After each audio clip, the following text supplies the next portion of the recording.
Good evening, everyone. Thank you for joining us tonight for the medical update in Paediatric ENT, part of Chris O'Brien Lifehouse CPD series. My name is Lydia Koenig. I am a CPD Program Officer at Central and Eastern Sydney PHN, and also working with us tonight, my colleague, Christina Paediatric CPD Program Officer. It's amazing to see such a great numbers joining us tonight, and big welcome, special welcome to all the new members. We really hope you enjoy it and find it really useful in your practice. Before we begin our seminar, I would like to start by acknowledging the traditional custodians and sovereign people of the land across which we work. I recognize the continuing connection to land, water, and community, and pay respect to elders past, present, and emerging. I also extend that respect to Aboriginal and Torres Strait Islander people joining us tonight. And now I'd like to introduce our chair for tonight's session, Dr. Edmund Lee. Edmund is practicing GP and one of the GP advisors in CPD education for the Inner West region. Thank you, Edmund. Thank you. So, well, thank you everyone for joining us this evening. Our topic tonight is a very popular topic, which is Pediatric ENT medical updates. And our speaker tonight is Dr. Alexander Treble. Alexander is a fellowship-trained pediatric and adult otolaryngology surgeon. His specialty is in otology and hearing implant surgery. He graduated from Sydney University Medical School and then completed a Master of Surgery in 2019. He later undertook a fellowship at the Hospital for Sick Children in Toronto.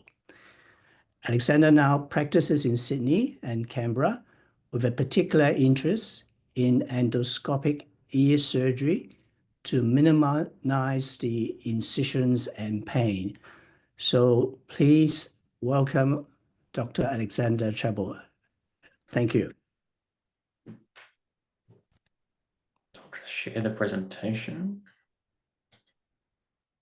Does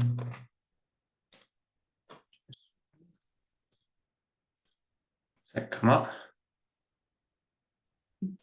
Coming up. Good. Yes, Right. thank you.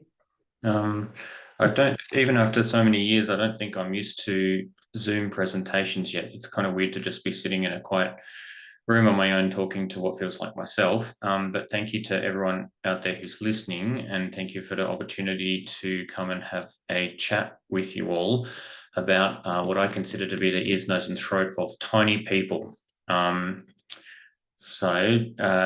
Firstly, I know we've had an acknowledgement of country, but I always like to do one myself. And I try to learn a little bit about the land that we're talking from. And I presume this is from Lifehouse because it's a Lifehouse series, but I want to acknowledge the traditional owners of the land and pay my respects to elders past and present, and to also acknowledge Aboriginal and Torres Strait Islander peoples as the land's first storytellers and for their sophistication of the knowledge of the land. Lifehouse itself, the Chris O'Brien Lifehouse, was built on the land of the Gadigal people, which is one of the 29 clans of the Eora Nation. And before being named Sydney in the 1770s, the land was actually called Cadi. And so Gal translates to people, and so Gadigal means people of Cadi. The majority of the Gadigal people succumbed to smallpox within just 2 years of the arrival of the first fleet in 1787.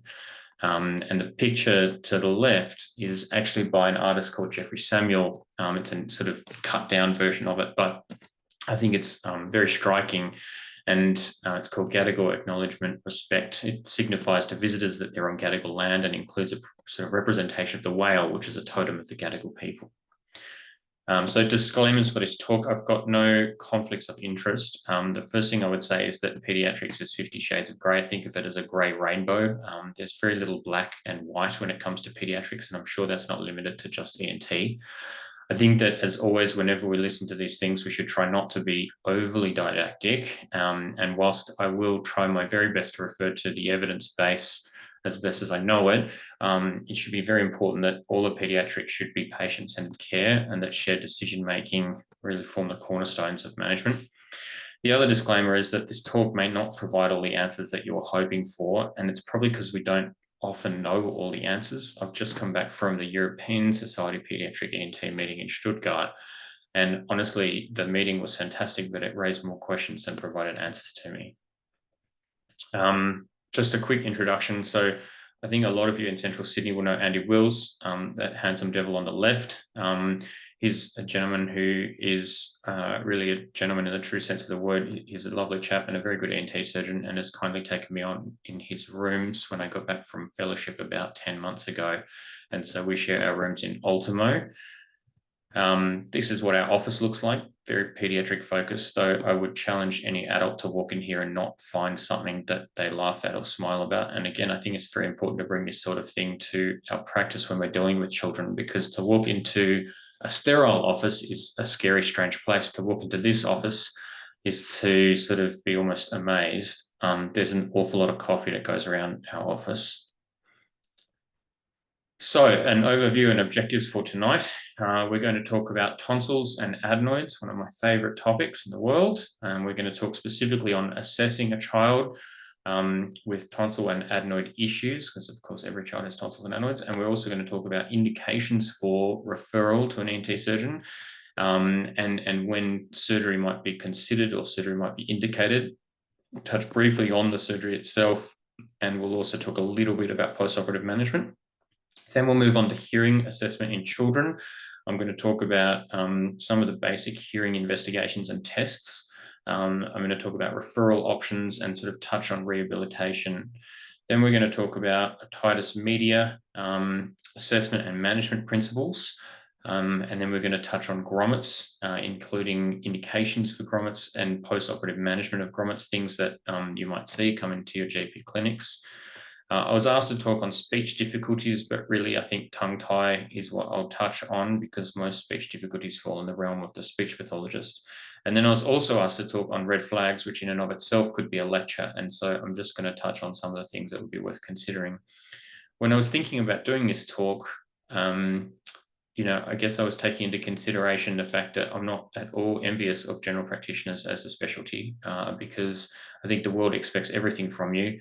They don't want to pay you anything, and you have to know everything, and you're kind of the dumping ground of every other sort of specialist out there. I mean, I just have to know from here to here, and I feel somewhat overwhelmed. I feel quite a bit like this picture sometimes, but hopefully by the end of today's talk, we can all just be sort of happy dancing doctors.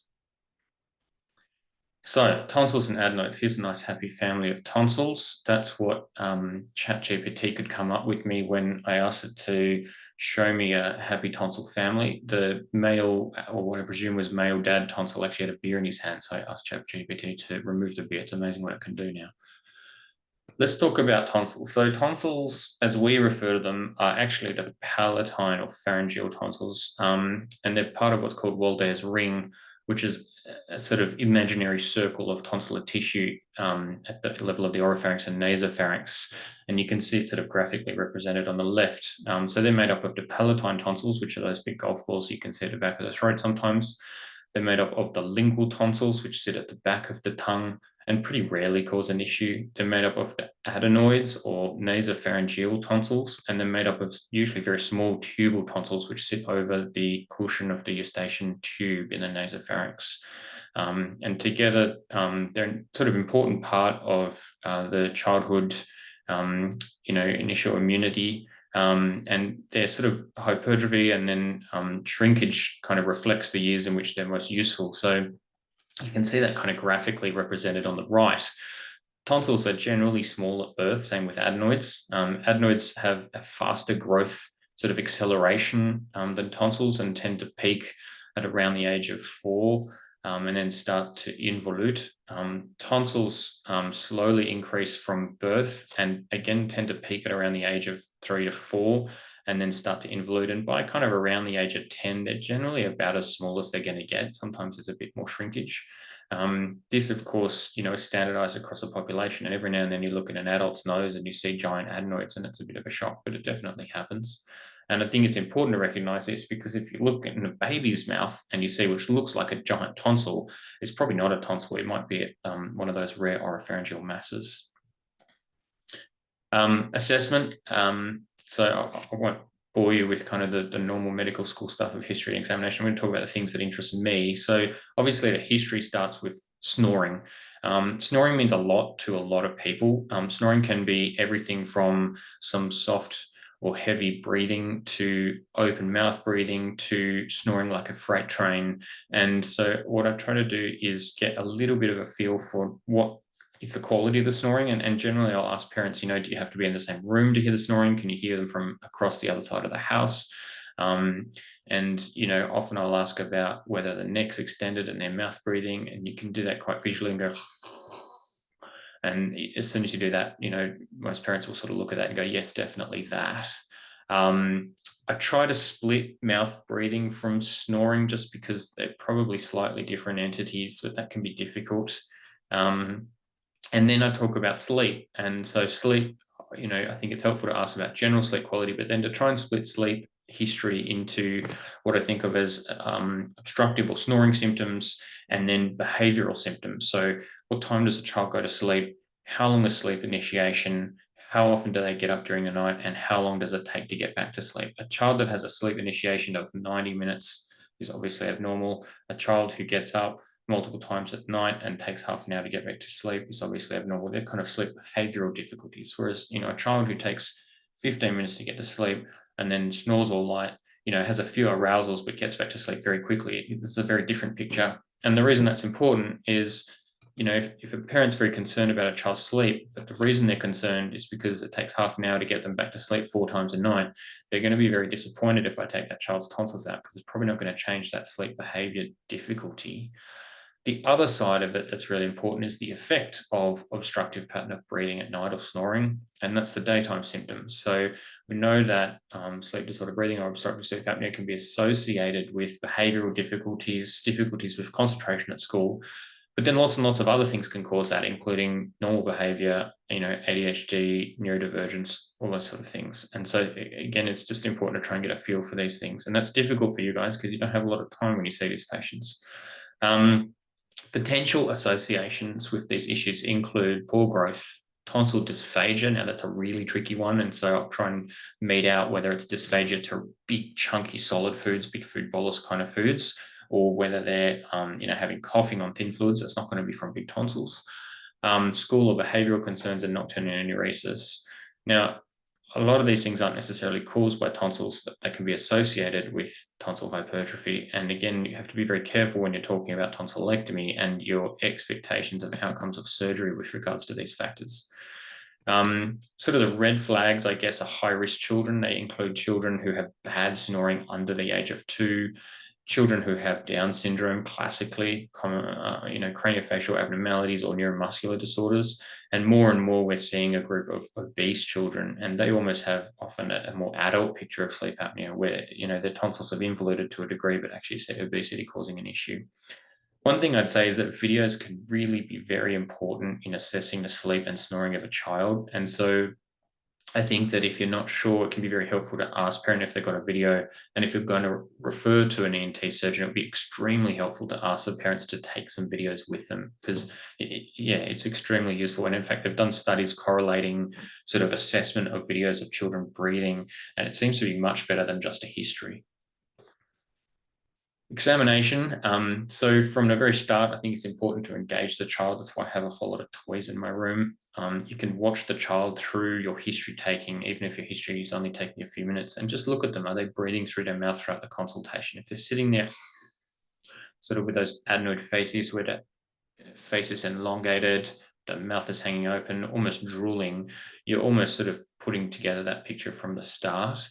It's very helpful, obviously, to have a calm parent. When I'm looking at a child's tonsils, I generally use 2 tongue depressors and I take my time. I find that rather than just saying, if you ask a child to pant like a dog, you'll actually find that the palate elevates quite nicely and the tongue tends to move out of the way. And it's one of the easier ways to get a view of the tonsils. You don't always need tongue depressors. I kind of have them as a backup. And in the difficult child, the reason why 2 tongue depressors is quite useful is you can use one of them to kind of wedge the teeth open so the child can't close their mouth, and the other one to press the tongue down. And then you get your kind of 3-second look and assessment. You might need some sort of headlight, obviously, or someone to hold a headlight in that instance because you need 2 hands. I'd say when you're looking at tonsils, they have a traditional tonsil grading system that, we sort of learned from all the way possibly back to medical school of a grade 1 to 4, grade 1 being sort of hidden behind the tonsil pillars, and then 2 to 4 being varying percentages of occupying space within the oropharynx, 4 almost being kissing. I think that's a terribly flawed system. It doesn't reflect the fact that tonsils are a dynamic structure that move with our oropharyngeal tone. It doesn't reflect the fact that tonsils are a 3-dimensional structure, and it doesn't reflect the fact that tonsils can be very endophytic. I call them ninja tonsils. So sometimes, you'll have a grade 2 tonsil and you'll go to take it out in the operating theatre and you'll find actually there's this enormous endophytic component that you didn't really appreciate.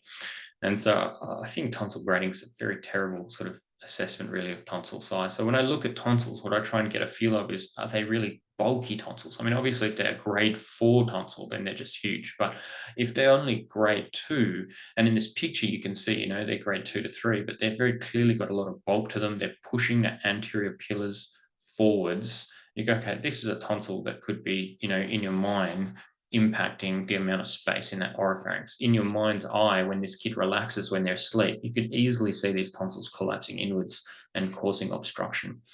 And then, of course, just completing your NT examination, having a feel of the neck, look in the ears and so on. All right, moving on.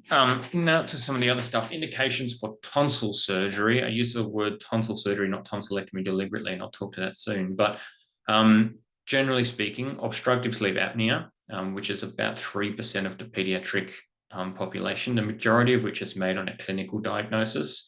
But if you do happen to get polysomnography, then pediatric obstructive sleep apnea is anything of AHI 1 or more. So the definition is quite different to the adult definition of obstructive sleep apnea.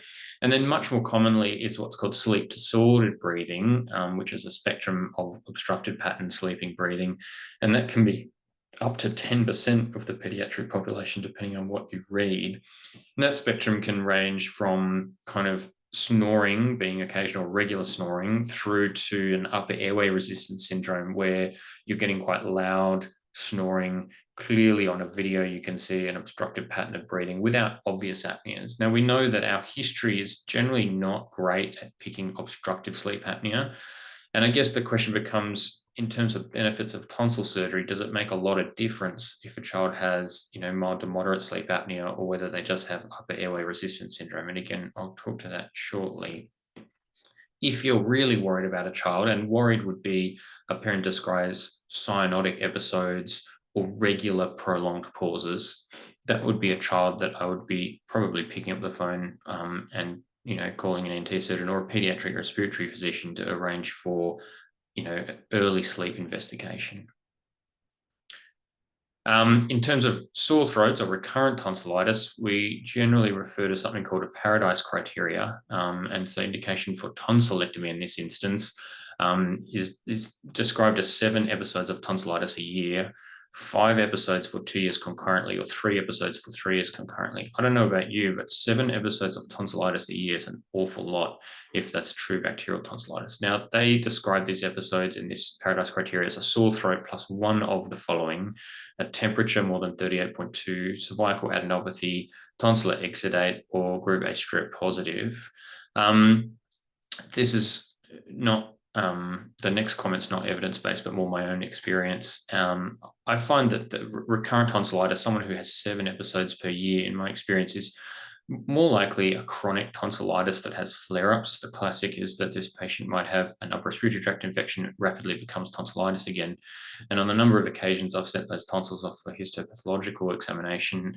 They come back with chronic microabscess formation and chronic bacterial colonization. And I think that what is probably happening in these patients is they're getting recurrent viral upper respiratory tract infections that allows for secondary bacterial tonsillitis to occur. But if you want to go by strict criteria, they are the criteria for tonsillectomy. I've used the term tonsil surgery a couple of times in the last 2 slides, and I want to differentiate between what's considered to be a traditional tonsillectomy procedure, tonsillectomy and an adenoidectomy, which is an extracapsular tonsillectomy. So you take the entire tonsil, and what you're left with is just superior constrictor muscle, essentially on show. This has been done for eons. And then over the last couple of decades, something called an intracapsular tonsillectomy or tonsillotomy has moved more into vogue, I guess, particularly in the pediatric population. I call it the 90 or 95% tonsillectomy. And the idea is that you leave the capsule of the tonsil with a very thin rim of tonsillar tissue.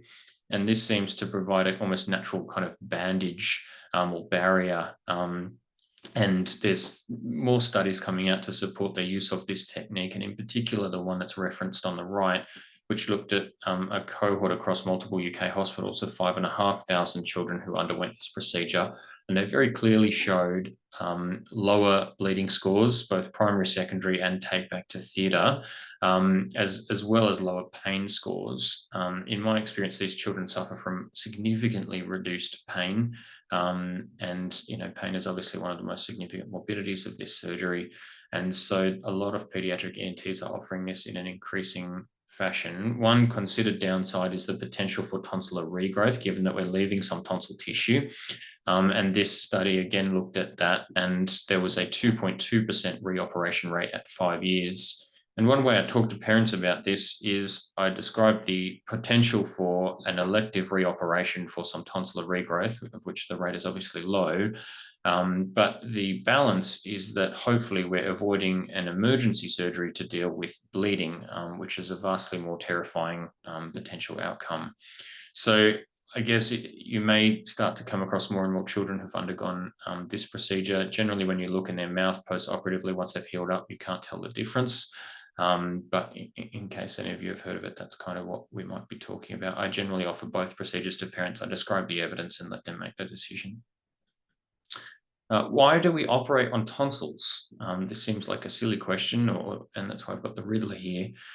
You know, the number of times I've come across people, you know, who had their tonsils removed several decades ago because they were big, almost like big tonsils are offensive. I think we've significantly moved away from that, and we're probably a bit stingier with our criteria for tonsillectomy than we used to be. That still remains one of the most common pediatric operations in the Western world.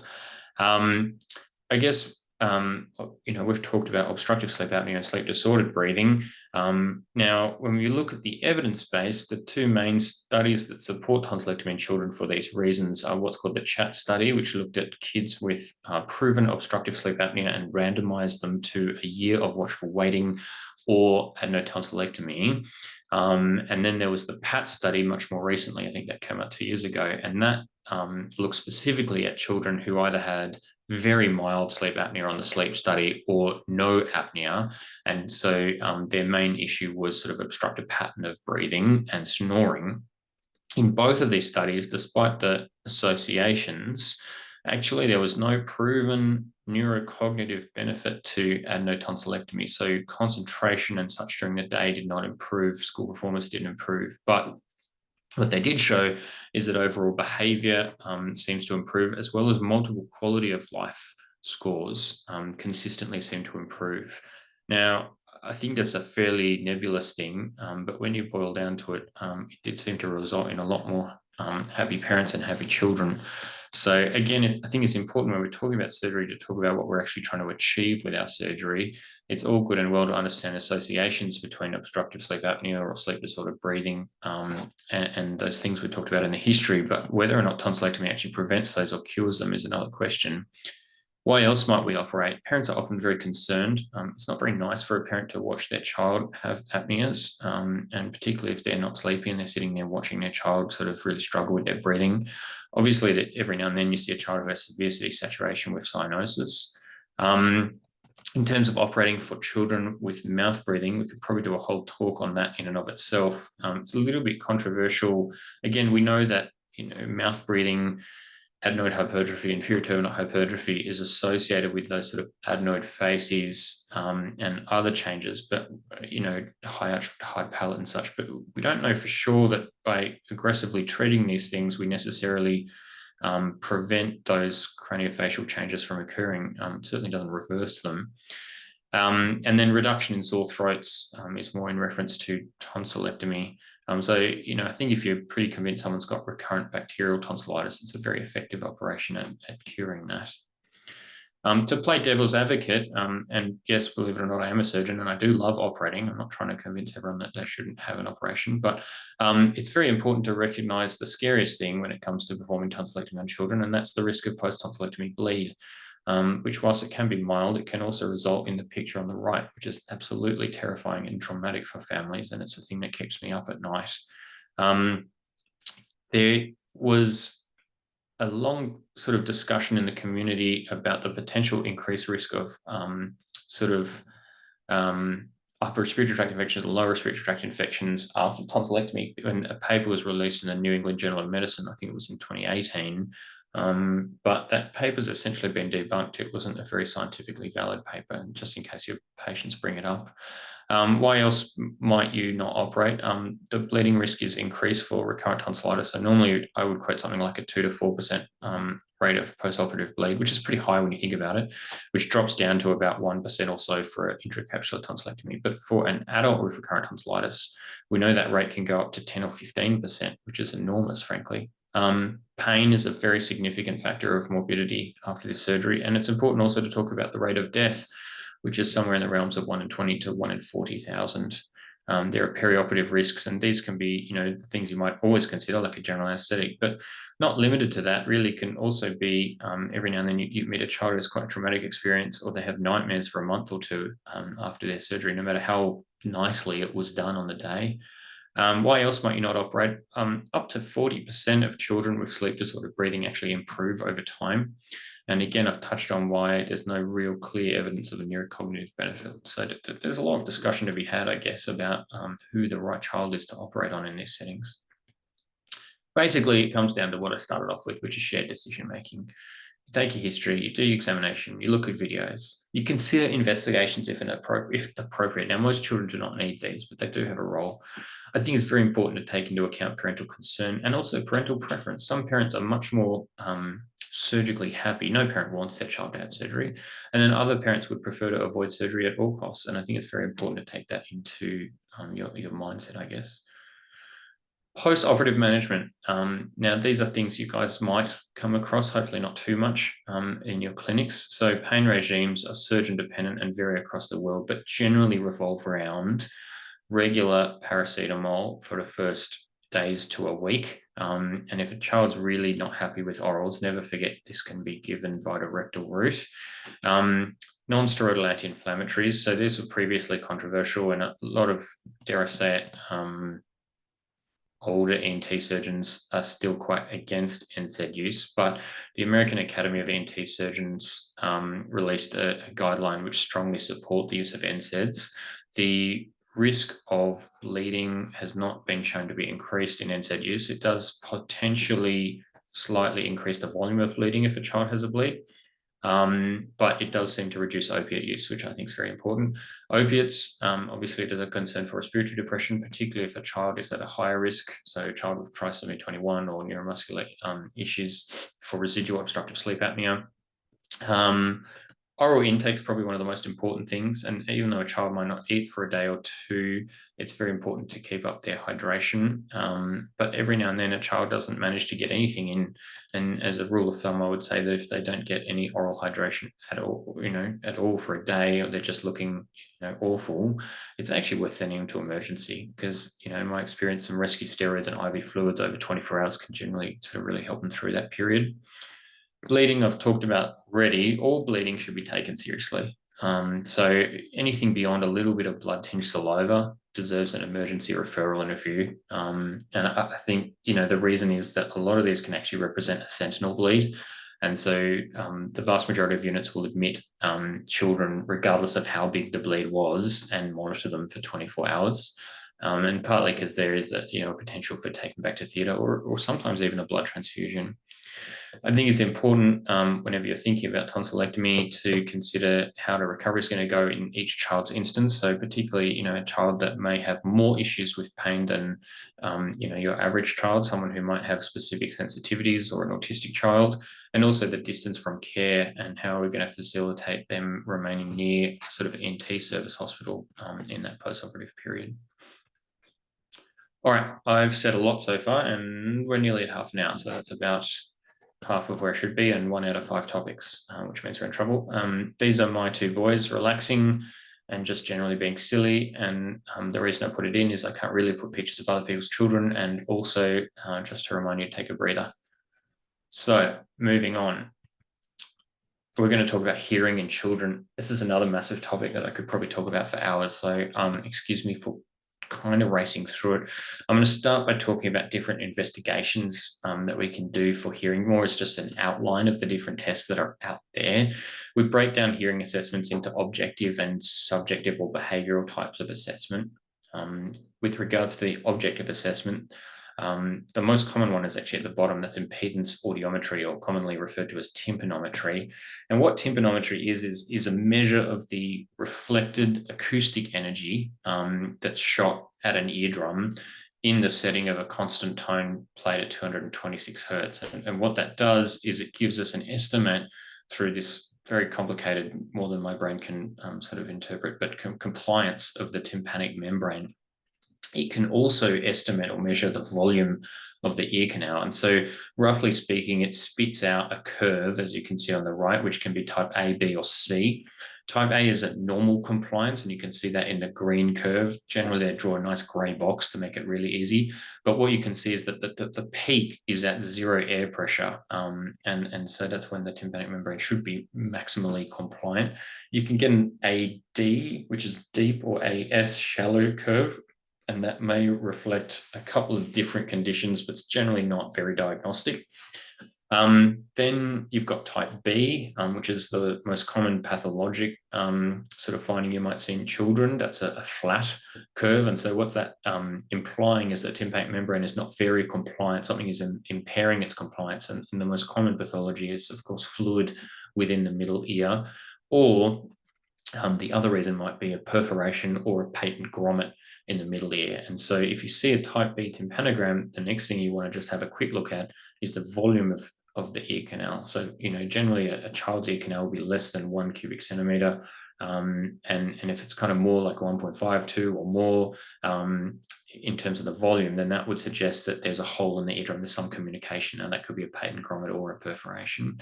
And then finally, you've got type C, which is a relatively normal curve. So it looks like a type A, but it's got a shift into the negative, suggesting negative middle ear pressure, and again, suggesting poor eustachian tube ventilation. Now, it's important to recognize that when the audiogram gets printed out and the audiologist sort of sends off their report to you, they will essentially always say, oh, this is a type B tympanogram, that suggests middle ear pathology. It doesn't always mean there's ear pathology, middle ear pathology. The same, there's a type C that suggests eustachian tube dysfunction. It doesn't necessarily mean there's definitely eustachian tube dysfunction. It just means that something is giving you that type C tympanograms. It might be the most likely thing, but it's not necessarily definitely that.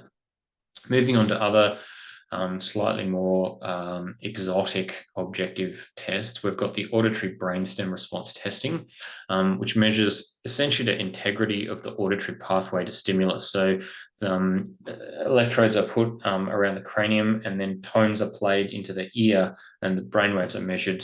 And you can see along that particular waveform, depending on where it is and the latency and what waves occur, you can get an idea of each step of the auditory pathway and whether or not there's a response occurring. It's a little subjective in its interpretation, but it's probably the most commonly used test to confirm hearing loss in someone who can't perform behavioural testing, which is most commonly a baby or a very young child. They will generally test 2 kilohertz and 4 kilohertz frequencies. And importantly, when a child's young, so below 3 months of age, this can actually be done under a feed and wrap protocol. Once they get a little bit older, they typically need sedation or a general anaesthetic. The next test is auditory steady state response testing. This is much less commonly done. In some ways, it's not dissimilar to ABR testing. So again, there's sort of electrophysiological testing that occurs with electrodes on a cranium and tones played in the ear. The different frequencies can actually be played simultaneously.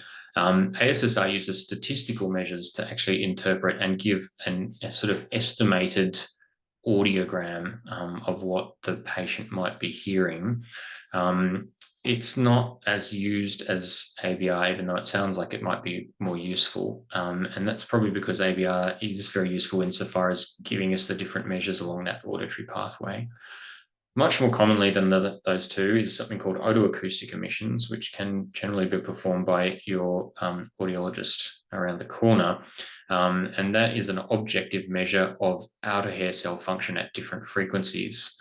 The idea of otoacoustic emissions is that when sound is played into the ear, it goes obviously through in a waveform into the middle ear and then enters the inner ear.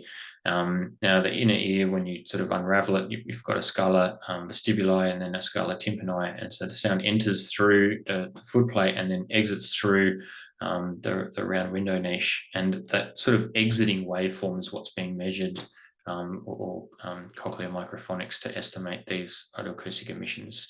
And it's helpful because it gives an objective measure of outer hair cell function at different frequencies. So if you see OAEs, that's what they are. Now we've got the subjective or behavioural investigations. Obviously, trying to get an audiogram in a child is very difficult. And so we've got different tests to try and estimate a child's hearing. The first of which is behavioural observed audiometry, which can be done at around 3 to 4 months of age, but is only used for a limited time. And essentially, sound signals are introduced and the behaviour of the child is observed to see if they respond to those sounds. So it's a very gross test. From about the age of 6 months, something called visual reinforcement audiometry, or VROA, can be performed. And essentially what happens is the child is sort of conditioned to visual reinforcement to sounds, and you can see an audiologist doing that just in the picture there. And it is actually pretty good. They will usually test at 500 hertz and 4 kilohertz. The reason is that 500 to 4,000 hertz is sort of roughly the speech frequencies of hearing. And it's obviously not as accurate as a traditional pure tone audiogram that we'd get in an adult. And for that reason, when you get the what looks like an audiogram or the report from an audiologist, they will generally use the term, hearing adequate for speech and language development. Now, the reason I use that is because this test is really only accurate to be able to determine if a child has a hearing threshold of 30 decibels or lower. Normally in a pure tone audiogram, we consider 20 decibels or lower to be normal. So in a VROA, we consider 30 decibels or lower to be normal. And that's more of a test limitation. Generally, we can only test for what's called the better hearing ear as well. Now, we know that one hearing ear is generally good enough for speech and language development. And so that's where that kind of phrase, hearing adequate for speech and language development, comes from. Is conditioned play audiometry, which are not used as commonly. And that's where a child is conditioned to a motor task. So they perform a motor task in response to sound. That's reinforced, and then the child's tested. There's a Kendall toy test, which is more of a speech identification test. And so the child is asked to identify toys whilst the examiner's face is masked so the child can't lip read. And so, not only is that testing their hearing, but also their speech identification. And then finally, we've got pure tone threshold audiogram, which is what you'd most commonly see for your adult patients. And this can generally be performed from around the age of 3 to 4 with the right child and the right audiologist. And we'll touch on that in a little bit, and what pure tone audiograms look like. I think it's important to run through the newborn hearing screening program. I'm sure you all have a little bit of experience with this. In Australia now, there is a universal newborn hearing screen, and so every child at birth will have an electronic automated AVR. This doesn't need a particularly kind of skilled or personal audiologist, so it's generally done by a technician or a nurse. And this is performed on what I think of as not at-risk children. So at-risk children, so children who spend a decent amount of time in the NICU or have ototoxin exposures or any of the sort of significant torch infections such as CMV, they get automatically referred for formal testing. This is for sort of not at-risk children. And when you have this automated ABR, you either get a pass or a refer result. And if you get a refer, then you have a second test. If you get a second refer, that's sort of reflecting that's not a perfect test, then you're referred for formal assessment. If the second test gives you a pass, then that is considered completely normal. There's no sort of significance that you failed the first test and then passed the second. So the formal assessment that you get referred for is basically comprised of diagnostic audiology and medical evaluation at a local hearing centre. And that involves a formal ABR, which is what I was talking about just before, tympanometry, so measuring compliance, as well as otoacoustic missions. And if hearing loss is confirmed on this formal assessment, then children are automatically referred for the hearing early intervention program, which is a really important program we should all be very proud of, I think, as Australians, because it's one thing our public system does really well. I don't generally see kids with hearing loss outside of conductive hearing loss from otitis media or diffusion, and that's because they're already picked up and looked after, which is amazing. The principles of early intervention in these centres are to provide adequate amplification at an early age to maximise speech development and learning. And hearing aids ideally would be fitted by the age of 6 weeks. They're fitted generally through Hearing Australia, and the government Hearing Australia program actually funds various hearing technology, including hearing aids, bone conduction aids, and cochlear implants up until the age of 26, which is pretty incredible. Other options for children could include something called a bone conduction aid, which I think more and more we're getting an idea of bone conduction because some people have these aftershock headphones that kind of vibrate the bone and transmit down to the cochlea. Now, they are generally for children who can't wear a conventional aid. That might be for a child who has microtia, so that they don't have an ear canal, or that might be for a child who has chronic discharge from their ear and they're unable to wear a conventional hearing aid. There's also adjuncts that are covered, including FM systems or mic systems where a teacher would wear a microphone and that would transmit directly to the child's hearing aid, which can be very helpful in the classroom. Early intervention also involves regular ongoing audiologic screening and monitoring, directed treatment. Part of the sort of principle include treating a good ear aggressively. So if a child has otitis media or diffusion in the other ear, then we have a lower threshold to perform grommets. You know, I've sort of touched on it, but cochlear implantation is considered for severe to profound sensorineural hearing loss.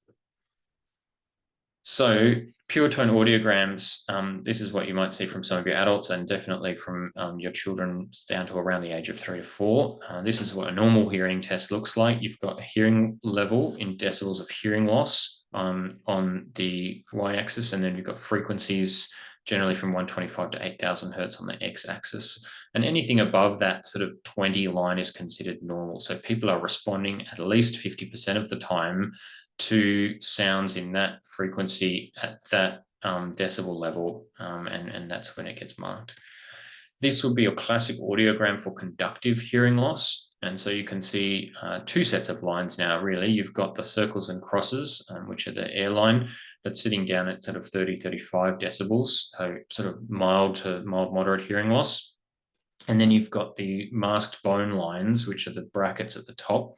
And what they're sort of representing is the bone conduction thresholds that were performed. And of course, as you know, that means there's an air bone gap. So something is stopping the signal getting to the inner ear. And most commonly in children, that is going to be effusion of fluid. This is a much more concerning audiogram if you see it in a child. So this is where those 2 lines are together, but there is still hearing loss. So this is probably a sensorineural hearing loss. And in this child, it's a mild to severe sensorineural hearing loss or moderately severe sensorineural hearing loss. And this would be an audiogram where I would be referring this child urgently for early intervention or picking up the phone to call your ENT surgeon or paediatrician to let them know that this is a child that needs to be seen and worked up. Referral pathways. So in terms of audiology, you've got your local hospital audiologist. You've got Hearing Australia, who, as I mentioned, the hearing options and also hearing testing are generally covered up to the age of 26 under the Australian Government Hearing Services Program. And you've got community health centres. We've talked about early intervention, and there are multiple early intervention services, most commonly in sort of the New South Wales area. They're called NextSense and the Shepherd Centre. And there's lots of good information on the website listed below. So that's Aussie Deaf Kids. It lists all the different early intervention services and what might be close to you. You can always call your local ENT surgeon if you're not sure, public or private. I think you should always feel comfortable picking up the phone or at least sending an email or a letter. You could also call a paediatrician. And I think that, if you're worried about a child's speech development, it's also very helpful to refer to speech therapy early. I'm going to move into ear disease now. So I always think that this is a bit like alphabet soup or alphabet spaghetti, really. You've got all these different things that we're going to go into. So I want to just try and distinguish between them. We've got acute otitis media, or AOM, recurrent acute otitis media, otitis media with effusion, chronic otitis media with effusion, and then chronic suppurative otitis media. So acute otitis media is defined as the rapid onset of signs or symptoms of inflammation in the middle ear. And it's probably an incredibly common thing that you all see in your clinic. I think one point I'd make is that in a lot of the sort of different guidelines and literature that you read, the most important thing in diagnosing effusion in acute or chronic settings is pneumatic otoscopy. So if there's any chance that you might be able to get one of those little pneumatic otoscope attachments, they're about $15 that go onto your otoscope. It's really helpful. And in children, you don't need the special tips or anything like that. You can just use your standard otoscope tip, which will make a little seal. And if you see that eardrum move to just a little bit of insufflation, you know that there's air in the middle ear, there's no effusion. And, I can tell you, even, with a microscope in my rooms sometimes, or even, in theatres, it's not always obvious whether or not there's an effusion, even after looking at so many ears. I'll make a myringotomy in theatres and be surprised when some fluid comes out. Oh, my God. Anyway, management of acute otitis media, just to go over the guidelines. So most of this data comes from the American Academy of ENT surgeons, who released a guideline in 2023, I believe, or it was an updated guideline anyway, and it's very evidence-based. So generally, the initial management of acute otitis media is symptomatic management only. And so you manage the otalgia and fever with simple analgesia. Part of the basis for this is a 2015 Cochrane review that showed that 60% of children recover at 24 hours, regardless of whether they were given antibiotics or placebo, and that antibiotics given early made no difference in pain scores, tympanometry results, or recurrence of acute otitis media.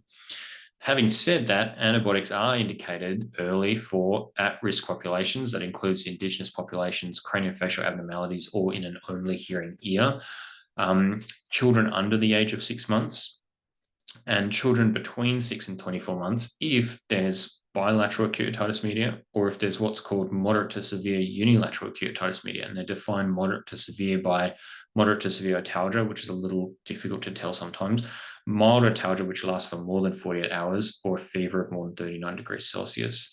And particularly if you're going to manage these conservatively, but generally speaking, we should be following these children up at about 48 hours to see if it's resolved or not.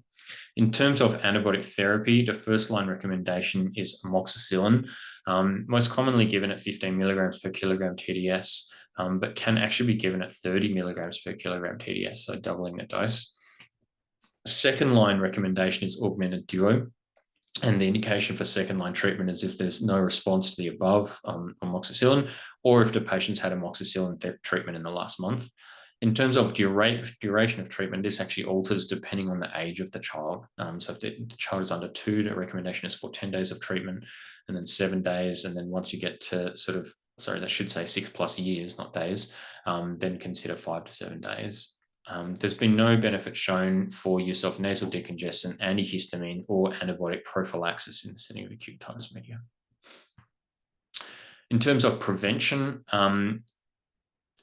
it's important to talk about risk factors. There's modifiable and non-modifiable risk factors. So modifiable risk factors really are passive smoking, daycare exposure, pacifier use. I would say in inverted commas, breastfeeding, because I think that by the time you're seeing a child who's had a few episodes of otitis media, a mother's either still breastfeeding or they've finished for long enough that they're not going to restart. Then there's non-modifiable risk factors, which might include Indigenous background, for example. Vaccination status is, again, modifiable to a degree, but most people that have chosen not to vaccinate their child, in my experience, are probably not going to choose to in the future, but I definitely think it's worth bringing up. So influenza vaccination is important. Pneumovax 23 in particular is actually shown to lead to a 7% decrease in the rate of acute otitis media. What is recurrent acute otitis media? So it's defined as 3 or more episodes in 6 months or 4 episodes in 12 months of the above acute otitis media. And as part of that definition, to diagnose it, an effusion has to have been seen in some form or another on one of the examinations. So otherwise, if there's no effusion, really what it's suggesting is even if the child has acute otitis media, they're resolving appropriately and quickly, and no intervention is worth considering. The role of surgery for recurrent acute otitis media is, I won't say controversial, but not very well defined. So there's a variable response of surgery, and surgery being generally grommet placement, otherwise known as ventilation tubes. A Cochrane 2018 review showed an approximate reduction of recurrent acute otitis media by around 1 episode per year. Now, that's not very impressive. And if you tell parents, oh, hey, we can do this procedure for your child, and it's going to reduce the infections by 1 per year, most of them will raise their eyebrows and say, well, why would I bother? There are some theories as to why we might also put grommets in children in this setting. So some might suggest that it leads to less severe episodes. And again, if you look at the data, it probably seems to decrease the duration of acute otitis media by 8%, which is not very impressive. Sometimes I think there might be a role for grommets to facilitate the use of topical antibiotics to treat acute otitis media, which might reduce the oral antibiotic use, but equally so, I think that potentially some of those episodes may not have needed oral antibiotics in the first place. I think if a child is having recurrent acute otitis media with perforation that heals up, in between episodes, then grommets are worth considering. And I certainly have a lower threshold for higher risk children in this setting. So it's a nuanced discussion, I think. Otitis media with effusion is the next one, so OME, and it's defined as the presence of effusion without acute inflammation. It's very common. So 90% of children before school age will have some episode of otitis media with effusion. Only 10 and up to 25%, though I don't think it's that common, persist beyond 3 months, and that's called chronic otitis media with effusion. And you can see, otitis media with effusion can have bubbles. It can just be dull. You can see a yellowish serous effusion. I think these pictures are put in just to show you that the kind of light that we read about in medical school is a very unreliable sign. Really, all it reflects or shows is the reflection of light, and you can have fluid in the eardrum and have a kind of light. So don't rely on that as a sign.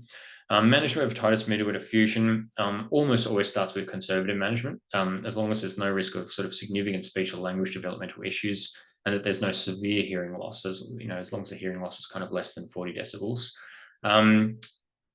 Conservative management is generally, around the role of watching and waiting. There's no role for decongestants, antihistamines, steroids, or antibiotics in the literature. There's been some evidence to show benefit of something called the Otivent balloon, which is about $30 or $35. Some pharmacy stock it and Amazon has it. And that's if it's used for 3 months. And essentially what you're doing is slowly insufflating a balloon with your nose. Now, amazingly, even quite young children are able to do this. And it's nice to give parents something to do while you're waiting. I think that if you're worried about a child's hearing, and say it's taken a long time for a child to get into an ENT surgeon, or you've referred them to a public and the public waiting list is long, it's not unreasonable to consider a hearing aid, because at the end of the day, the main reason we talk about grommets in this setting is to help hearing, to help speech and language development. But a hearing aid, which is covered by the government, will actually bypass these concerns. And I don't think it's well recognized enough that this might be a potential stopgap. And then one or two things might happen, by the time that child sees an ENT surgeon, either their effusion resolve and actually don't need surgery, or at least by the time they get their surgery, they've had hearing amplification to help them in the meantime. Now, sometimes Hearing Australia will kind of fight back a little and say, oh, the child just needs grommets. But, I think certainly not so much in Australia, but in some of the international communities, a hearing aid is seen as quite a legitimate option in this sort of management setting. And then, of course, there's grommets, and this is the most common and strongest indication for grommets in children. So generally, effusion persistent for 3 months or more with proven hearing loss, particularly in the setting of speech or language delay, and take into account other comorbidities, concerns, if there's balance issues or discomfort. If it's a child's only hearing ear, all impact our decision to operate on these children to put a ventilation tube in, and that generally will resolve the effusion quite effectively. But they're only a temporizing measure, and they do have some rare but very irritating effects. So, talking back to our alphabet spaghetti, chronic suppurative otitis media is defined as persistent, or CSOM, as persistent discharge or perforation for more than 6 weeks, and is extremely important in our Indigenous population. So we have up to 40% of our Indigenous paediatric population that suffers from this disease. The WHO defines a problem prevalence as 4% or more. So this is really a major public health issue. And there's a fantastic set of otitis media guidelines for Aboriginal and Torres Strait Islander children, which is freely available online. And I'd strongly encourage everyone to have a look at these at some point. They're really put together. They're very easy to read. They don't take long to read, and that they're a great reference. A lot of it can actually be applied to non-Indigenous children as well, if you're not sure, but really they're focused in that. The management principles are really about early intervention. Children with CSOM have a discharging ear and so can't wear a conventional hearing aid. And that's really where a bone conduction aid on a soft band, which is a soft headband, can be worn and easily fitted and is very effective. Treating discharge with tissue spears, which is where you roll a tissue up into a point and dab it into the ear. They'll never damage an ear by doing that, and you can do that as much or as little as you need. Dry ear precautions and keeping the ears out of the water is very important. Using ciprofloxacin or Siloxane ear drops. Now, they're not the cheapest drop, but Close the Gap can also help that for our Indigenous population, and using those for 5 to 10 days at a time to try and help settle discharge, and early ENT referral. Now, if you're unable to appreciate whether or not there's a perforation, which is pretty common, a lot of the time you can just see discharge.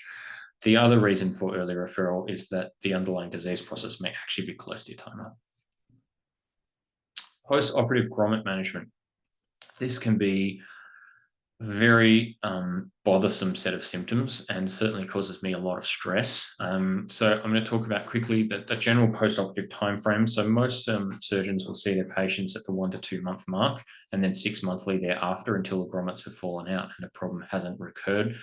At different points in time, repeat audiograms will be performed, and at each assessment, looking at the patency of the grommet, the status of the grommet itself, whether it's partly out of the drum, blocked, discharging, infected. Looking at the eardrum itself, is there meringosclerosis, such as that white plaque or scarring of the eardrum? The middle ear health, is there retraction of the eardrum once the grommet has come out, or has the effusion recurred? Then grommet otorrhea is probably one of the biggest issues. So rates of grommet otorrhea, vary across the literature, but can be sort of 10 to 20% depending on what you read. It's often short-lived, and when otorrhea is occurring, the safest drop to use is ciprofloxacin. It's really the only drop that is considered to be close to not ototoxic. Other drops have significantly higher levels of ototoxicity and should not be used in either a perforation or in a grommet patient. In terms of using ciprofloxacin drops after surgery, evidence is that the only proven benefit is application at the time of surgery, and that actually reduces otorrhea rates, but not for days post-operatively. But you'll commonly see ENT surgeons use it for 3 to 5 days after surgery. Other otorrhea you might see, so it's important to think, is the otorrhea serous or purulent? So for serous otorrhea, that may be a case of just trying to dab up the drops with tissue spears and keeping the ear dry. But for purulent otorrhea, I would more consider using antibody ear drops. And for all of these, honestly, I would be sending the patient back to their ENT surgeon to have a look at. But these just give you some stopgaps in the meantime. Blocked grommets are also quite difficult to deal with. The same eardrops can be trialed to try and soften any wax that might be blocking that grommet. Saline drops could be considered, or even there's a peroxide-based drop called Ear Clear that can often be quite useful in trying to dissolve wax or crusting around a grommet. Water precautions in the management of patients with grommets are quite interesting. It's probably previously controversial, and I think a lot of sort of older ENT surgeons were very strict on dry ear precautions after grommets were put in. The American Academy guidelines in 2022 actually recommend strongly against strict water precautions. And the reason is that the number needed to treat, or sort of assessment really, is that a child would have to wear earplugs for 2.89 years to prevent a single episode of otorrhea. So it's quite uncommon. And that earplugs are overall a detriment to swimming skill development and social activities. Dry ear precautions can be considered in lake diving, deep diving, which most kids won't be doing, and soapy water, because there's more of a tendency to get into the middle ear, or to be considered if it's sort of other occasions. So if a child has pain or otorrhea after water exposure, or in a child with immunodeficiency.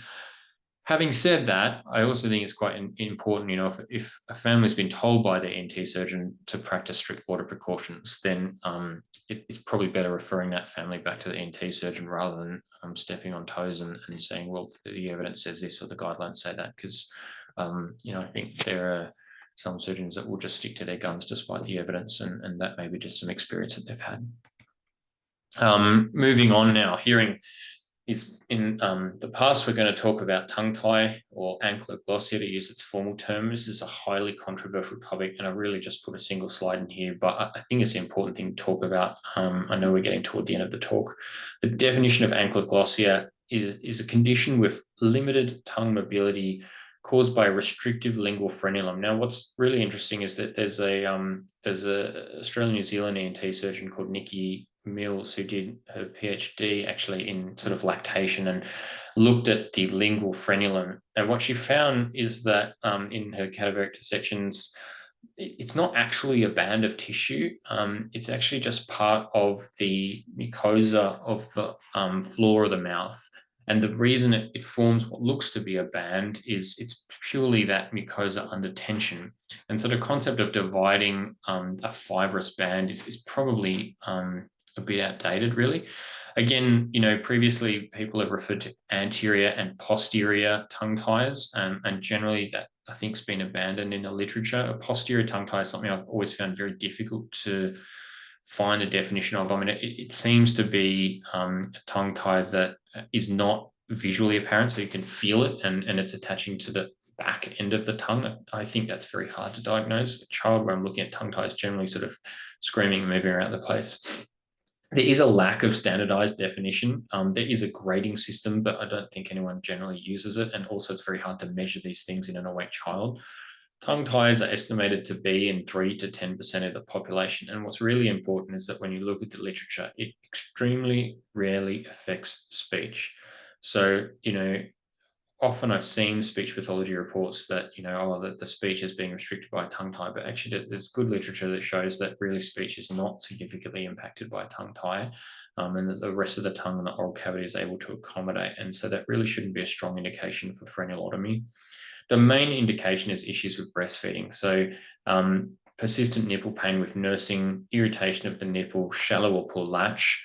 It's important when you're taking a history to compare it, if possible, with a parent's previous breastfeeding experience. So if they had a really good breastfeeding experience previously, and then now their child who seems to have a tongue tie is having these kind of issues, then it's quite possible that that is the cause. And it has been shown that frenulotomy can improve pain and breastfeeding in that setting. It's also very important to get a lactation consultant involved, because lots of other issues can cause breastfeeding, and a tongue tie is very common, but those two Venn diagrams don't always cross over. I'll also talk to a maxillary frenulum, so the frenulum that you can see at the upper teeth. And the reason why that often comes up is concerns of diastema, or the top front two teeth kind of moving apart from each other, because the fold of tissue appears to move between those two teeth. And there's a consensus statement that tongue tie release does not prevent this in the permanent dentition. And part of that reason is that as the canine teeth come down, the gap in the adult teeth, that front gap generally is closed, even in control groups. I was asked to talk on ENT red flags. Now, this really could be an hour or two's talk on its own. I'm just going to very quickly run through sensorineural hearing loss. I'll talk about in the next slide. things to just be aware of. I've talked a lot about acute otitis media. Always check the back of the ear and look for signs of mastoiditis, which are really proptosis of the auricle, redness and pain behind the ear with acute otitis media.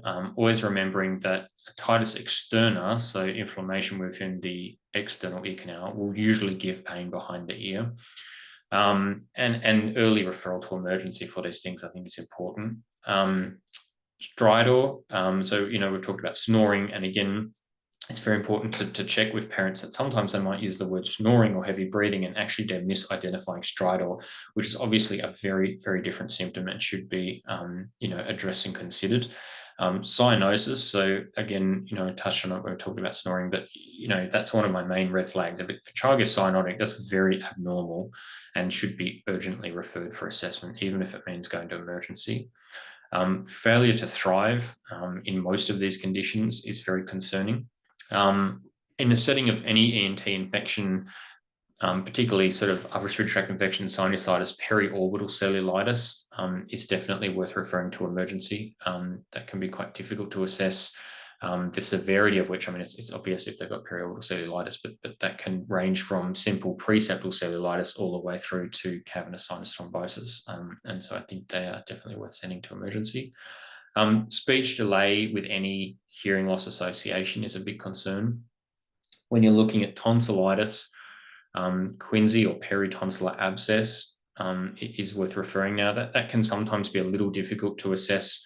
I would say that the hallmark concerning features when I see a patient would be trismus. So when a patient can't open their mouth very well, it means that the infection adjacent to their tonsil is now impacting their muscles of mastication, and that's a very strong predictor of quinsy or peritonsillar abscess. Whereas, it's very common to get a unilateral tonsillitis or peritonsillar cellulitis, and you can certainly get a bit of uvular deviation and unilateral redness and swelling in that setting, and so that's not necessarily a quinsy.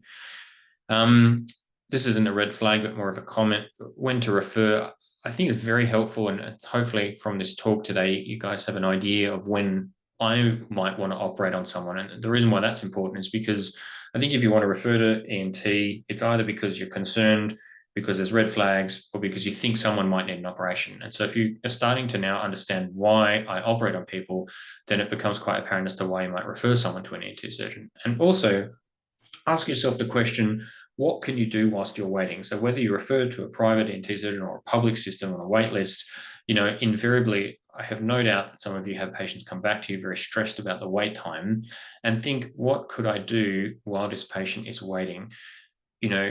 Are there modifiable risk factors for acute otitis media that we could be addressing? If I'm worried about hearing loss, then should I be referring for early intervention or pushing Hearing Australia for a hearing aid? Because that might really help alleviate the issue. Am I worried about speech development, and should I be referring to a speech pathologist? Because invariably that child's going to end up there even if they see their ENT surgeon. So I think these are the very helpful things that everyone could be thinking about or doing in these situations. Sudden hearing loss is a bit of a passion project of mine. It's an entity that is much less common in children, but does occur and is worth considering. I would urge you all to have a tuning fork in your rooms, because even to a reasonably young age, children are able to localize a Weber test. So all you have to do is put a tuning fork on someone's forehead. And look, as long as the sound localizes to the side of the effusion, you're not a problem. But if the child's got some hearing loss and it goes to a side with no pathology, then that's very concerning. It's obviously defined as sudden loss of hearing within 72 hours. That's very difficult in younger children to determine. And actually, in certain circumstances, we find children with hearing loss, and it turns out it's not actually sudden, it was pre-existing. There are some different etiologies. So, in adults, sudden hearing loss is usually considered to be a viral etiology unless proven otherwise. In children, it might be something like an enlarged vestibular aqueduct or delayed onset of hearing loss. And I think that these are patients where it is worth picking up the phone and calling either your local ENT registrar at hospital or even a private ENT surgeon. You could consider starting steroid. The data in children is really not and so the recommendations are more based off adult evidence. I think if you're really convinced that it's sudden hearing loss, then considering 1 milligram per kilogram of steroid, at least for the next day or two until they got audiological assessment, is something to think about, I guess. And in the very least, getting an urgent audiogram. And sometimes that means picking up the phone and actually talking to an audiologist and explaining that it's urgent in that setting. But this is a rare entity. It's just worth thinking about. So, in summary, we've talked about tonsils and adenoids, the assessment of indications for referral and considerations of surgery and postoperative care. We've covered hearing assessment in children, a lot of which is applicable for adults anyway, referral options and rehabilitation options. We've talked about the various forms of otitis media, assessment and management principles, and postoperative management of grommets. I've touched on the fantastic controversy that is tongue ties, and I think that probably way too many frenulotomies get done. And I've had a single slide that could be expanded for a day of red flags of NT surgery. This is a picture of my boy a few years ago, just after he had his tonsillectomy procedure, which was actually an intracapsular tonsillectomy. And so I have probably taken those shades of grey and actually made them greyer. I have probably asked you more questions and provided answers, but hopefully it was at least intellectually stimulating and providing of some of the evidence base that's out there in the literature. I would ask you all again to remember that most of pediatrics is really patient-centered care with shared decision-making. I've said it plenty of times, but never be afraid to phone a friend. And I think having gone through training, I never had a problem as a registrar in a hospital taking a call from a GP and providing some advice. And I think that we should try our best to move more toward an evidence basis for care within ENT. Thank you. Well, thank you, Alex, for such an exceptional and informative presentation. So I'll just go through some of the questions that's been posted. So the first one is tonsillar stones. So what is your advice or management for symptomatic tonsillar stones? Oof, that's a tricky one. Tonsil stones are an interesting one. They really represent from chronic concretions of actinomyces and bacteria within the tonsil. I think that tonsil stones are a weak indication for tonsillectomy. It's very easy if they have some form of tonsillitis, even if it's not meeting the Paradise criteria. But if they have a couple episodes of tonsillitis and tonsil stones, then it's something that could be discussed. There's really no conservative management of tonsil stones in terms of medical treatments. Some people have a habit of picking them out, which is somewhat disturbing, but they get rid of them that way. Sometimes you meet patients where they do settle just over time. And what I'd probably suggest is that if someone comes to you talking about their tonsil stones, my approach in my rooms is to talk about tonsil surgery. I very sort of floridly discuss the significant amount of pain that tonsillectomy recovery in adults involves, as well as the bleeding risk of up to 10%. And if my patient still wants the operation, and I'll also mention the risk of death, as I said, between 1 in 20,000 to 1 in 40,000. And if a patient is an adult and they still really hate their tonsils and their tonsil stones so much that they're willing to take that on, then I will offer them a tonsillectomy. Yep, it's good.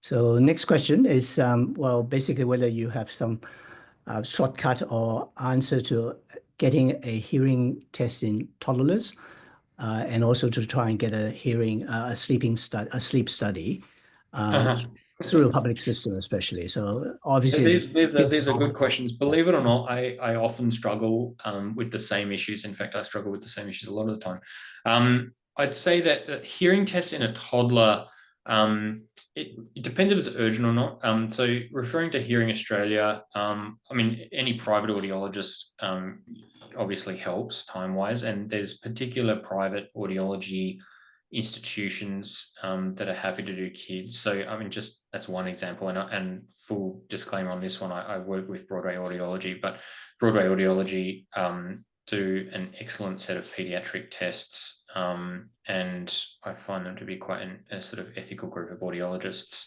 So there's plenty of independent private audiologists that will do it, but if it's Hearing Australia and you're worried about a child, then it may be worth picking up a phone, or again, even picking up a phone and calling your ENT surgeon and just saying, look, I've got this child I'm worried about. I'm trying to get a hearing test for them. Have you got any way around it? Or, you know, often an ENT surgeon will be associated with an audiologist and be able to get you in for an urgent audiogram. What about sleep study? Sleep study. Oh, yes. Okay. So, yeah, again, like sleep studies are very difficult. You know, I do probably 30% of my work in Canberra, and there is no pediatric sleep study in Canberra. There used to be one. The only way to access a pediatric sleep study is through a pediatric respiratory physician. And no matter where you are, Westmead Kids, Randwick Kids, or even within the private, it's not quick. What I would say, though, is that more and more people, ENT surgeons, sleep physicians are using overnight oximetry, which is where a child gets sort of fitted with an oximeter that can measure their oxygen and pulse across the night and give a reasonable amount of data. The place I referred to in Canberra, I don't know of any in Sydney, but I'm sure they are there. It's about $200 out of pocket, which is a bit, but not awful. And really can be useful in terms of giving an idea of whether or not there's significant desaturation or something to be worth, you know, to be concerned about. A lot of these children don't need a sleep study. So when you look at, you know, guidelines for these children, in an otherwise normal child with good going symptoms of sleep disorder breathing, so, you know, loud snoring, restless sleep, hot and sweaty at night, you know, potentially a couple of witnessed apneas, you know, maybe some behavioral difficulties during the day, that sort of stuff, that child generally does not need a sleep study. That's a child who could be, you know, the option of tonsil surgery could be discussed with straight up. The role of sleep study, I think, is in the child where there's those very rare concerns of things like cyanosis, the child with craniofacial abnormalities, particularly trisomy 21, the child with morbid obesity, or a child where you think that there's going to be significant residual sleep apnea after tonsil surgery, a child who's already had tonsillectomy that has any of these symptoms, or if there's significant discordance between what, you know, the sort of medical surgical recommendations are and what the parents are. So if I'm really worried about a child and, you know, the parents have talked about regular apneas and this sort of stuff, but they're vehemently against surgery or something, you know, then I'll say, well, let's get a sleep study, get some objective kind of data. Or the opposite, which is if for whatever reason parents are really keen on surgery and I do not think that that's in a child's best interests, then again, you know, it can be very helpful to get that data. But I mean, probably in that latter situation, I think overnight oximetry would be very reassuring. Yeah, good, thank you. So the next one is, well, for a GP who's actually covering a small hospital, he's been asked to see someone for post-op bleeding after tonsillectomy. What would your advice be for him? Well, hopefully this is happening less and less. I think that most sort of younger ENT surgeons are pretty strict on their patients staying around, you know, half an hour of a sort of ENT service hospital for the first 2 weeks. But obviously, if you're in that situation, you know, never forget your basic kind of ABCs. So getting a cannula in, being able to support, getting some oxygen on, sitting the patient up, you know, letting them spit stuff out and calling for help early. Depending on the skill set that's available in the hospital, if the patient's not settling quickly and they're really getting a lot of blood going, then intubation may be the next option and packing the mouth. Now that seems extreme, but if a patient needs to be, you know, transferred and they're really bleeding a lot, then you know, that might be a way to go. And to do that, you want the most senior kind of anaesthetist or intubation specialist in the hospital, and you want multiple suction and really just be ready to go. Transfusing a patient obviously as needed. And the other adjunct, which I'm not aware of the clear evidence base, but I know that at least Westmead Children's do it pretty much as a standard of care, is tranexamic acid. You'd have to double check me on this. I'm fairly certain it's given at about 15 or 20 milligrams per kilogram, at least as a one-off dose. In terms of antibiotics, a lot of ENT surgeons and departments will give antibiotics to these kids, but as far as I'm aware, there's no good evidence that it makes any difference. And there's a couple of departments I've worked in, and my own practice is not to give antibiotics because I can't see what the benefit is. Good, thank you. So next question is about light reflex coming off from the drum. So it says here, if it's a scattered or broken up light reflex, does that mean anything? No. I think, I don't know, the light reflex is a funny one. I think it gets taught an awful lot in medical school, and I'm not sure why. Just because I don't think it's that meaningful, and the pictures I put up really show that. All it reflects is, it shows the concavity of the eardrum. Now, if it's, bulging toward you because there's a, acute otitis media, then it will likely be gone because of that. But if there's an effusion and the drum is in a normal kind of position, then it will also look pretty normal. Now, if it's scattered all over the place, that may reflect that there's different retraction pockets, but you're probably more likely to see the retraction pockets in that setting. But I don't ever look for it, and I don't really put any stock in it. But it does fascinate me because it's focused on and talked about so much in medical school. Yeah, that's good. Thank you, X. So next one, for otitis media. If there's still effusion left over, how long do we wait and do we treat it? So plain effusion, no inflammation. This comes back to my slide on otitis media with effusion. So the majority of management around this is conservative. Somewhere between 60 and 90% will resolve over the first 3 months. So if the child, if there's no developmental concerns, no speech and language concerns, I think you could feel pretty comfortable waiting 2 to 3 months and repeating the hearing test and examination, or at least getting a hearing test in 3 months. And if there's persistent effusion at that point, then that they're likely to at least be considered for grommet surgery, if not definitely meet the indications. If there's concerns of speech delay, issues in the classroom, that sort of thing, and you're worried about the child, then I would think early referral to ENT is very reasonable. And as I said, if for whatever reason, and I know they're out there, like there's plenty of areas where it can be quite difficult to get into ENT. If that's going to take months and months, regardless of public or private setting, then I think a potential tool in your box is actually referring for a hearing aid, because they're free under the Australian government program. Now you may face a little bit of resistance from Hearing Australia, but frankly, that's garbage. There was a good talk at the paediatric meeting in Stuttgart on this, and they're really sort of doing a pros and cons on hearing aids versus grommets. And, I think in Australia, we have a very grommet-based kind of mindset, but actually it's important to remember what our outcomes are. Our outcomes are to have a hearing child who develops their speech and language. Now, if a hearing aid helps that, then fantastic. I probably should put a disclaimer on this talk as well. I'm probably a touch more conservative than some other ENT surgeons. That doesn't make any of us right or wrong. There's, like with anything in medicine, a whole spectrum of opinions. Anyway, that would be my answer.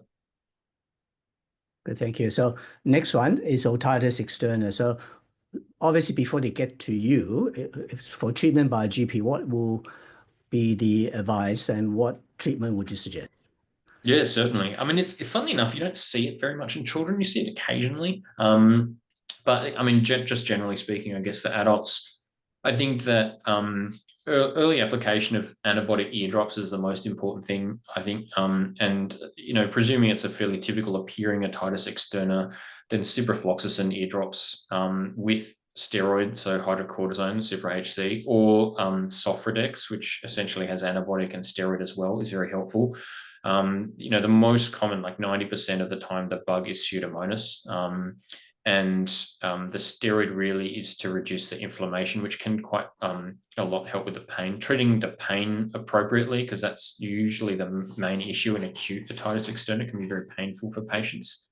And using those tissue spears to help keep some of that. So before you put the drops in, trying to remove some of that pus with some tissue spears can be quite useful, because obviously, you haven't got your microsuction sitting in your GP clinic. And then the other thing that I would say is prescribing strict dry ear precautions. So, bacteria just love a warm, moist environment, and the ear canal provides. And so whether it's by using blue tack as an earplug or a cotton ball covered in Vaseline, really keeping that ear strictly dry is important to try and deprive the bacteria of that environment if possible. One thing I'd make a comment is I see a lot of patients that get oral antibiotics for otitis externa, and the sort of local delivery of concentration of antibiotic from eardrops is magnitudes more than what you get from oral antibiotics. And so unless if you've got spreading cellulitis or pinna cellulitis, I don't think oral antibiotics play any role whatsoever. Thank you. So next question. So laryngomalacia or tracheomalacia. Yep. So noisy breathing all the time and retraction. So is it urgent and what should we do? So, as you well know, laryngomalacia is the most common cause of stridor in children. And this is another setting where I don't envy my GP or pediatric colleagues because, I see a kid with stridor and my first instance is to want to put a telescope down their airway and just have a look at what's going on, whereas you guys don't have that ability. So I think that it's important to take, obviously, a history and just look for the classic features to see if it really fits with laryngomalacia. So typically laryngomalacia not present at birth and gets a little bit worse, within the first couple of weeks and then progressively worse across the first month or two of life. And then the natural history is it will slowly start to improve from that point, but can take anywhere from sort of 6 to 15 months to really completely resolve. And when it comes to laryngomalacia management and surgery, generally the indications for surgery in laryngomalacia are failure to thrive, cyanotic episodes, persistent significant breathing effort. And part of the reason for that is really that the cure for laryngomalacia is time and growth. We think a lot of it is not just anatomy, but actually neural tone that needs to develop within the supraglottis. And so if a child is working so hard to breathe or having issues with feeding to the point where they're not able to maintain their nutrition and put weight on, then they're not really going to grow, and thus they're not going to grow out of the problem so much. So I think that if you see any of those red flags, 100% early referral. I think any child with stridor, you follow closely and think about referring early. And then again, finally, I would say don't be afraid to pick up the phone and ask for some advice. That also will, I guess, medico-legally help cover you a little bit as well. Good. So next one. So what are the signs and symptoms of mastoiditis? Sorry, I could give a talk on this. I have a talk that is entitled "There's No Such Thing as Mastoiditis," but what's commonly referred to as acute mastoiditis probably really refers to a subperiosteal abscess behind the ear. When you think about it, acute otitis media really exists on a spectrum. So if you CT scanned every kid with acute otitis media, you'd find the majority of them have fluid in the mastoid, and thus a radiologist might say they have mastoiditis.